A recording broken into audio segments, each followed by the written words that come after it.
என் அருமை நியூஸ்7 தமிழ் தொலைக்காட்சி நேயர்களே, உங்கள் அனைவருக்கும் அன்பான வணக்கங்கள். தீர்வுகள் பகுதியிலே வாழ்க்கையிலே நாம் கடந்து வருகிற எண்ணற்ற சிக்கல்களுக்கு, பிரச்சனைகளுக்கு, பல அம்சங்களுக்கு என்ன தீர்வு காண முடியும் என்கிற ஒரு நெடிய பயணத்தை மேற்கொண்டிருக்கிறோம். அதிலே நல்ல பல முன்னேற்றங்களையும் கண்டிருக்கிறோம் என்பதை நீங்கள் தந்து கொண்டிருக்கிற ஆதரவு எங்களுக்கெல்லாம் பெரிய பலம். நல்ல விஷயங்களில் கூட எதிர்மறையாக சிந்திக்கிறவர்கள் இருக்கிறார்கள். நல்ல விஷயங்களில் கூட எதிர்மறைகளை தேடுகிறவர்கள் இருக்கிறார்கள். இப்படி இருக்கிறவர்கள் தான் சமுதாயத்திலே நிறைய பேர் இருக்கிறார்கள். எண்ணிக்கையிலே அவர்கள் தான் அதிகமாக இருக்கிறார்கள். ஆனால் எதிர்மறையாக நடக்கிற ஒரு விஷயத்திலே கூட நல்லதை தேடுகிற பார்வை எத்துணை பேருக்கு இருக்கிறது. ஆனால் இதுதான் இன்றைக்கு தேவையானதாக இருக்கிறது. இதுதான் வளர்த்து கொள்ள வேண்டிய பண்பாக இருக்கிறது.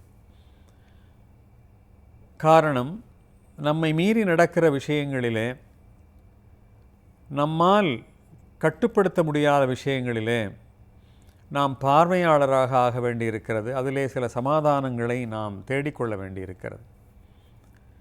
இயற்கையினுடைய கருணை கடந்த 4 ஆண்டுகளாக போதுமானதாக இல்லை. எங்கு சுற்றி பார்த்தாலும் தமிழகம் எங்கும் ஒரே வறட்சியை தவிர வேறு எதையுமே காண முடியாத ஒரு காட்சி இருந்தது. 4 ஆண்டுகளாக நம்முடைய இயற்கை பொய்த்துவிட்டது. ஆனால் இன்றைக்கு என்ன நிலைமை?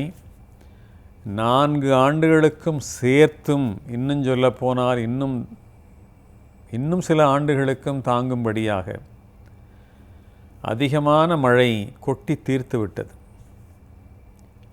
மழை நீரை உயிர்நீர் என்பார்கள், அதை சேமியுங்கள் என்பார்கள். சிறிது சரியாக மூடப்படாத ஒரு குழாய்களை கூட ஐயோ தண்ணீர் வீணாகிறதே என்றார்கள். ஆனால் இன்றைக்கு என்ன நிலைமை? அந்த உயிர் நீர் எத்துணை பேர்களுடைய உயிரை எடுக்கிற நீராக ஆகிவிட்டது. உயிரை போக்குகிற நீராக ஆகிவிட்டது. வாட்டி எடுக்கிற நீராக ஆகிவிட்டது. மழையை இன்றைக்கு நேசிக்க முடிகிறவர் எத்தனை பேரால் நேசிக்க முடியும்? அது பொழிகிற பொழுது, மீண்டும் மீண்டும் பொழிகிற பொழுது, 1 மாதம் தாண்டியும் பொய்து கொண்டிருக்கிற பொழுது, அதை ஏதோ ஒரு நைட்ரிக் அமிலம் போல பார்க்கிற சூழ்நிலையை மக்கள் அந்த மனநிலை வளர்த்து கொண்டு விட்டார்கள். இதற்கிடையேயும் சில நல்ல விஷயங்களை தேட முடியுமா என்பதுதான் இந்த நிகழ்ச்சியினுடைய ஒரு முயற்சி. வசதியற்றவர்கள், குடிசை வாசிகள் கையை ஏந்துகிற நிலைமைக்கு உள்ளானதை இதற்கு முன்னாடி பல வெள்ளங்களிலே நாம் பார்த்திருக்கிறோம். ஆனால் இந்த மழையிலே என்ன நடந்தது?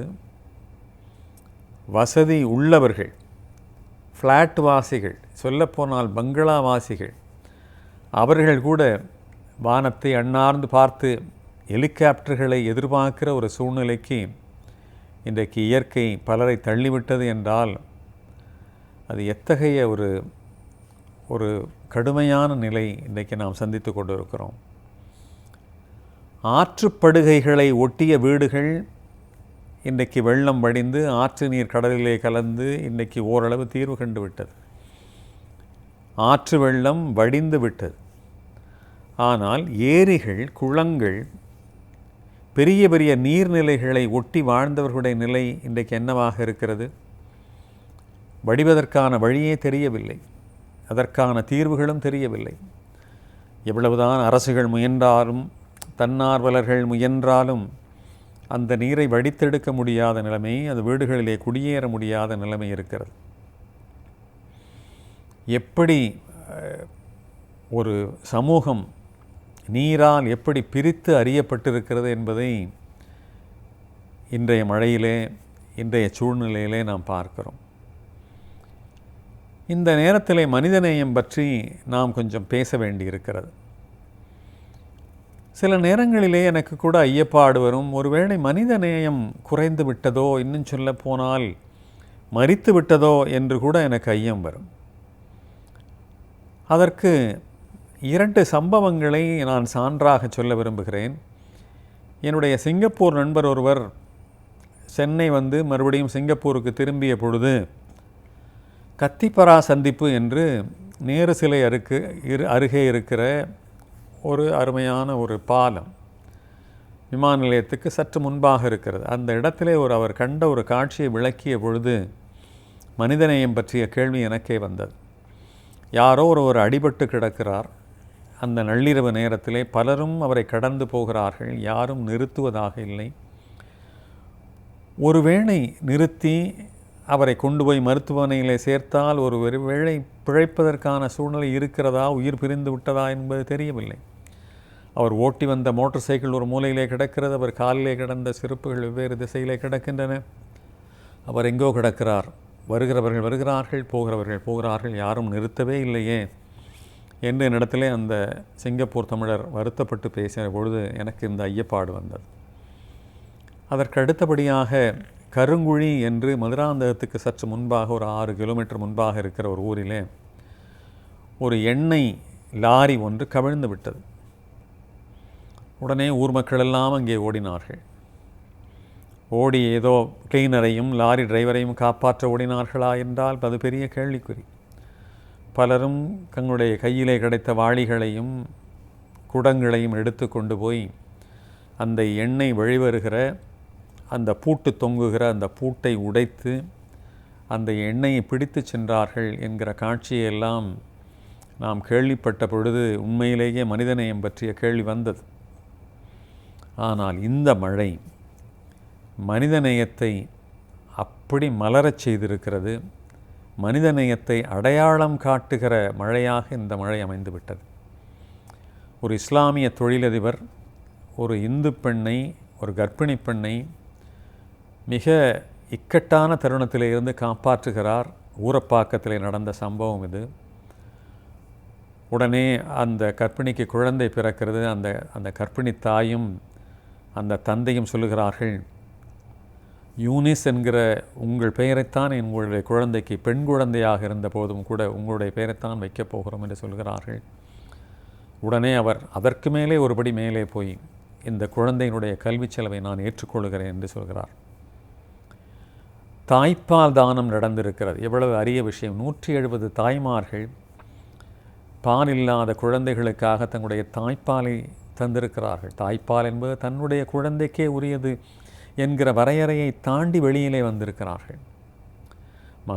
மகாராஷ்டிரா மாநிலத்திலே மும்பை பகுதியிலே சிவப்பு விளக்கு பெண்கள் தங்களுடைய வாயை கட்டி வயிற்றை கட்டி 1,00,000 ரூபாய் சேமித்து தமிழகத்திலே இன்னலூரும் மக்களுக்காக அனுப்பியிருக்கிறார்கள்.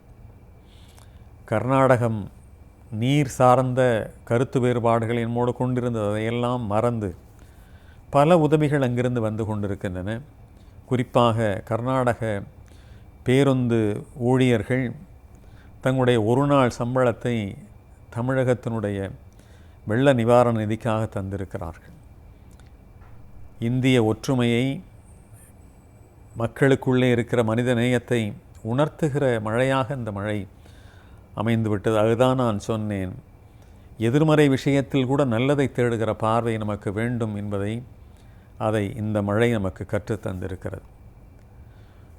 இந்த பதிவிற்காக நான் நியூஸ் 7 தமிழ் தொலைக்காட்சியுடைய அலுவலகத்திலே நுழைய நான் பார்த்தபோது நுங்கம்பாக்கம் நெடுஞ்சாலையிலே நுழையவே முடியவில்லை. என்ன போக்குவரத்து நெரிசல் என்று பார்த்தால், அன்பு பாலத்திற்காக இங்கே வந்து குவிந்து கொண்டிருக்கிற பொருள்கள், பல பயனுள்ள பொருள்கள், தண்ணீர் முதல் உணவு வரை, அதை விநியோகம் செய்வதற்காக வந்திருக்கிற தன்னார்வலர்கள், இவர்களை தாண்டி வருவதற்கே எனக்கு அவ்வளவு நேரம் ஆகிவிட்டது. அப்படிப்பட்ட அருமையான பணியை நியூஸ் 7 தமிழ் தொலைக்காட்சி செய்கிறது என்பதை கேள்விப்பட்டு வெவ்வேறு ஊர்களிலே இருந்து, பல்வேறு இடங்களிலே இருந்து சிரமப்படுகிறவர்கள் கூட தங்களுடைய எல்லையை தாண்டி, பொருளாதார நிலையை தாண்டி உதவ முன்வந்திருக்கிறார்கள் என்கிற காட்சியெல்லாம் பார்க்கிற பொழுது நிச்சயம் நான் சொல்வேன், மனிதநேயம் மரித்து விடவில்லை என்பதை. இன்னொரு, இந்த நேரத்தில் இது பொருத்தமா என்று தெரியவில்லை, இருந்தாலும் சொல்ல நேருகிறது. இன்னும் 4 ஆண்டுகளுக்கு விவசாயம் மிக நன்றாக இருக்கும். காரணம், நிலத்தடி நீர் உயர்ந்திருக்கிறது என்று நான் ஒரு விவசாய அதிகாரியிடத்தில் சொன்ன பொழுது, இல்லை 4 ஆண்டுகளுக்கும் மேலாக விவசாயம் நன்றாக இருக்கும் என்று. எனவே இயற்கை சில நேரங்களிலே கொடுக்கிறது, சில நேரங்களிலே கெடுக்கிறது. இதை தாண்டி நாம் சாதிக்க வேண்டிய விஷயங்கள் பலவாக இருக்கின்றன.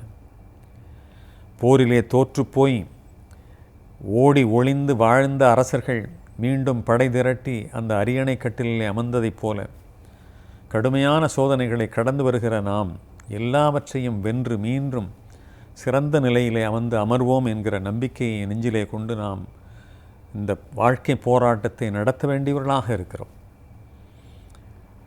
இன்று